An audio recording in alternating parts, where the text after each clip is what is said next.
Hello, everybody. Welcome back to the Movie Talk. My name is Ryan, and today we'll be covering my movie idea for Scream 8.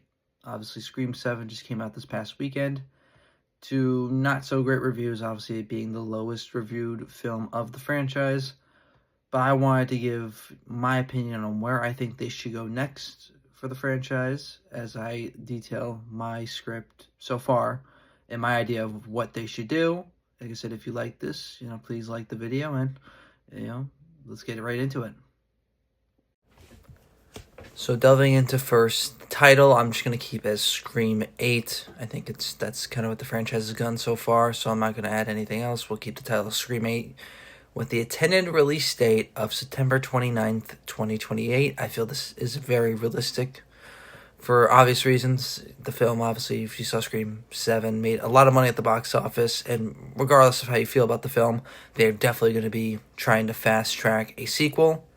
And at the same time, I think while we won't be seeing as quick of a release as we did between Scream 5 and 6, I think they are going to definitely try to not be like a 3-year gap like it was between Scream 6 and 7. So that's why I think it'd be great to do for the year 2028. Along with September 29th, it gives you the weekend right before the Halloween season. So obviously you get a big opening weekend. Hopefully there's not much competition at that point. And then throughout the month of October, regardless of the competition, it's a good just stretch, obviously, for a horror movie during the Halloween season. And especially if it's good, it'll just keep getting good word of mouth and hopefully make more money for the studio. But also just starting off with September 29th, I think that's a great opening weekend. And the story we'll start off with is this film will take place in 1998, which is 2 years after the Woodsboro murders. And the story, I think, especially right now for Scream, is in their franchise. I think it's very good for the sake of, obviously, everything that's gone on controversy-wise, that this film will take place in the past between Scream 1 and 2. In the year specifically, like I said, 1998, 2 years after the Woodsboro murders shocked the nation. All over America, they've turned this tragedy into a spectacle. News networks, tabloids, everything has been constantly talking about the killers, Stumacher and Billy, and now even with the release of Stab 1, which was basically a movie version of what happened in the Scream universe of what took place in the first movie. A lot of the news is definitely made bigger of what happened in Woodsboro. But our story takes place in Sleepy Hollow, New York, and centers around a family, high school senior Colin O'Brien, along with his sister Sophie, her father David, and mother Nora, as they're trying, just a normal family, trying to, make it through. The older brother Colin is a senior in high school. The daughter Sophia is a sophomore in high school.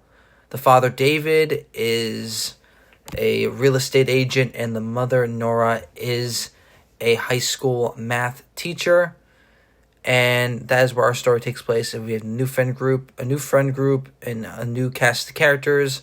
And my favorite aspect of, like I said, the story is we're going back to 1998, which kind of takes away all the technology, which we see more in the new Scream movies, and kind of goes more to older phones and simpler technology, which I think will definitely make for an interesting atmosphere. Now, for picking the director, I wanted to have a director I feel like can bring his own style to the franchise, but at the same time, I feel definitely blends well with the franchise, if that makes any sense. Kind of bringing their own taste to the franchise, but at the same time, definitely makes sense that they could direct a Scream movie, and that's why I decided to go with Drew Goddard. Obviously, he has written a ton of great scripts. He also directed, I believe, A Cabin in the Woods back in 2012, Bad Times at El Royale, which I know maybe is a little bit more divisive, but regardless, I think he's directed some really great movies. He's a great writer, and I just feel like he could definitely, first of all, he's a great pick, in my opinion, to direct a Scream movie, and I feel like he can add a lot to this movie. Now, delving into the cast, we'll start with the main O'Brien family. They're the main family we follow throughout the story. It starts with Colin O'Brien, who is the lead of the film. He'll be played by Lewis Partridge. And then we get into the younger sister, Sophie O'Brien. She'll be played by Julia Butters. She's the younger sister in the story. David O'Brien is going to be played by Owen Wilson. He is the real estate agent, and he's the father of the family. And then Nora O'Brien, played by Krysten Ritter. She is the mother of the family, and she is also the local high school math teacher. The friend group will be we'll start with for the friend group. We'll start with Caroline Whitmore, who will be played by Emily Carey. She is Colin's love interest. They've been childhood friends, so interesting dynamic going on there. Then you have Sebastian Navarro, who will be played by Akini Godoy, who in the film studies criminal psychology, and I think definitely plays a huge role in the friend group when trying to figure out Ghostface later on in the film. Jake Murphy will be played by Asher Angel. He's more of the reckless friend who's all about having a good time. And then Chloe McCarthy, who will be played by Rowan Blanchard, is Caroline's friend in the story. Then we have some of the more law enforcement. We'll have Sheriff Darius Holloway, who will be played by Isaiah Mustafa. Obviously, he's the sheriff of Sleepy Hollow, so he'll play a huge part in the story as well. And then you have Deputy Nathan Dalton, played by Charlie Plummer, and he'll be also huge in the story as the young deputy who kind of becomes a suspect when everything starts going on. And then for the local news, you have Rebecca Hayes, who'll be played by Rosemary Pike. She's just the respected news anchor who's been covering the news for a little bit in this town of Sleepy Hollow. And then field reporter Jake Delgado, played by Jorge Langbard Jr. And then now we're going to get into the Ghostface motives, which is some of the most interesting aspects of the film, where we get our Ghostface motive and the meta commentary on that. And I feel that this motive obviously reflects of how the late 90s were, but also we can definitely relate to it nowadays. And that the Ghostface believes that evil is what the world pays attention to. And with the news, you see that the headlines constantly talk about they turn killers into legends and how violence dominates the headline. And just constantly, especially in the Scream world, you see that obviously Billy and Stu were behind that in the first movie, and that got them. And in the news, we see the reaction to that was they got all the tabloids, all the news articles were talking about Woodsboro and these people constantly talking about them 24/7.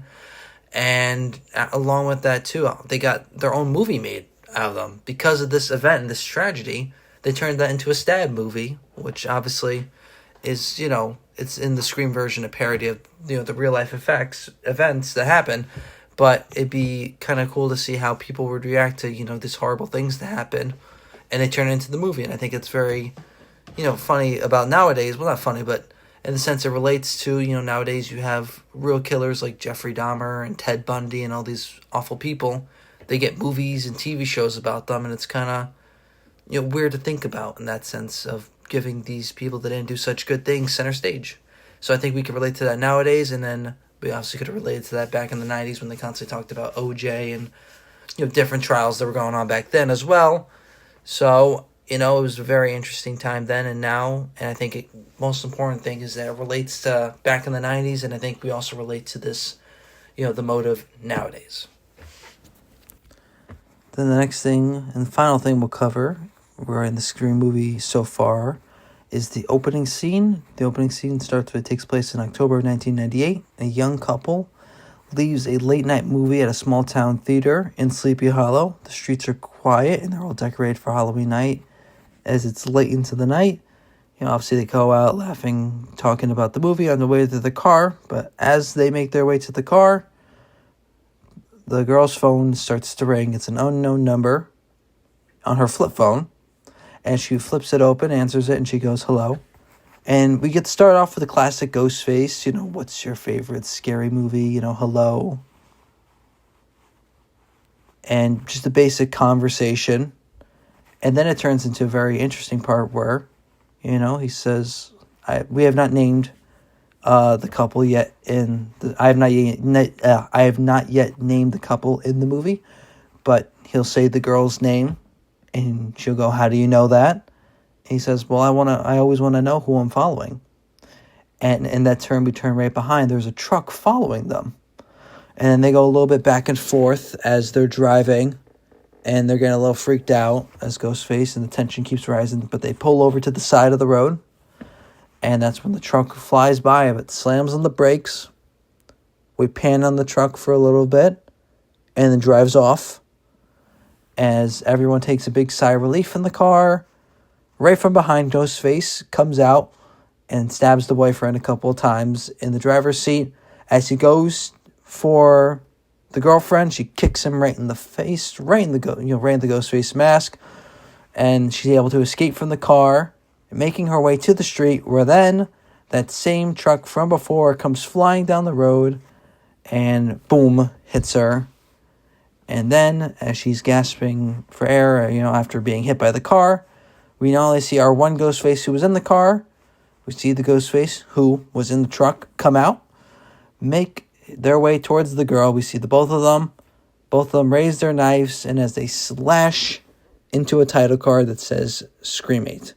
And that is the opening scene. And that's going to do it for this video, guys. Please let me know what you think of my Scream movie so far. Like I said, after watching Scream 7 on Friday, I've been thinking of my own version of Scream 8 and where I think hopefully the franchise can go. Obviously, my version is unique in the sense where they don't continue, in the sense they keep going forward towards present day, where they decide to take a little bit of a step back in the story.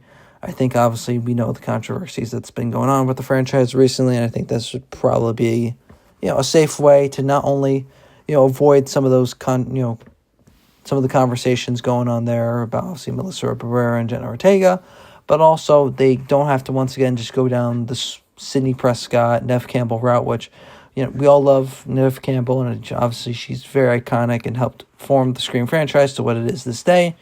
But honestly, it just doesn't look like they really know what to do, and especially with her character, and that seems why she was probably left out of Scream 6.